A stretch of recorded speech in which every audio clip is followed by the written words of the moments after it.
I got a patron request from Robert to review Knights of the Zodiac, which is a live-action movie based on the Japanese manga Seiya. That manga had previously been turned into an animated show in the 80s, a series of animated films and original video animations. Meanwhile, in the 90s, there were a few attempts to produce an American animated series and a live-action series, but they never went beyond a pilot. When you look at Knights of the Zodiac, you might think this was a case of the rights holders licensing the property to a Hollywood studio to produce this movie. Instead, Toei Animation produced the film entirely themselves, with Sony then coming in to handle distribution in several territories.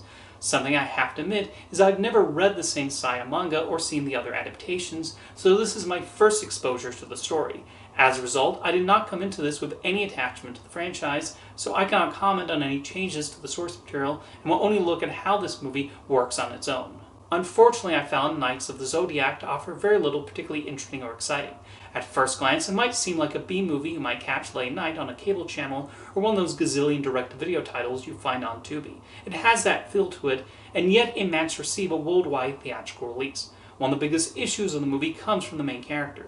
As depicted here, Seiya has no personality whatsoever, with nothing standing out about him.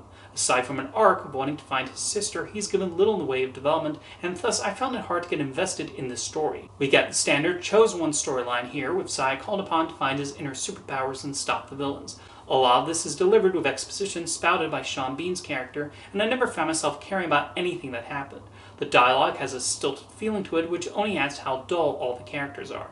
The action is also disappointing, with the filmmakers really overdoing the slow motion to the point I wondered if Zack Snyder had snuck into the ending room. Famke Janssen plays the villain and can only do so much to get past the dialogue she's required to say, although I did think one of the few intriguing aspects of the movie was how the villain was depicted, as there is an attempt to make her a bit more complex as she wrestles with wanting to stop her adopted daughter's powers, but the motherly instincts still kick in. Unfortunately, the movie does not dive into this as much as hoped. A good amount of the runtime is spent on Seiya training, and I was mostly bored during those segments too. Oddly enough, even though the movie is about trying to stop a potential world-ending event, I did not find much in the way of urgency. A lot of scenes either consist of the characters fighting each other while surrounded by unconvincing special effects, or they're just standing around and talking. Even as someone with no knowledge about the source material, I could tell this was probably not an accurate representation, and whatever changes they might have made to translate Saint Seiya into a live-action film did not work. Maybe if the characters were a lot more interesting and had some additional dimension to them, that could have helped get past some of the film's flaws. But these were never people I was invested in, and the world building also lacked any sort of imagination, as the locations were all drab looking.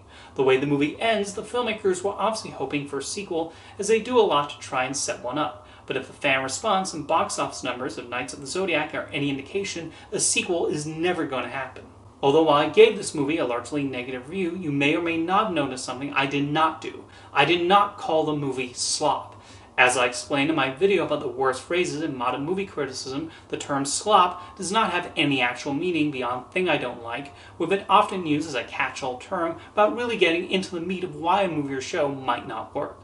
But I actually try to engage with the art and understand what the filmmaker's intent may have been. I look at how the scenes were framed, how the story was told, and the characters' actions, things like that. Just mindlessly throwing the word slop around like a toddler holding a spoon in a high chair and throwing a tantrum does not make for compelling art criticism. I choose to watch the film and judge what it accomplished and did not accomplish.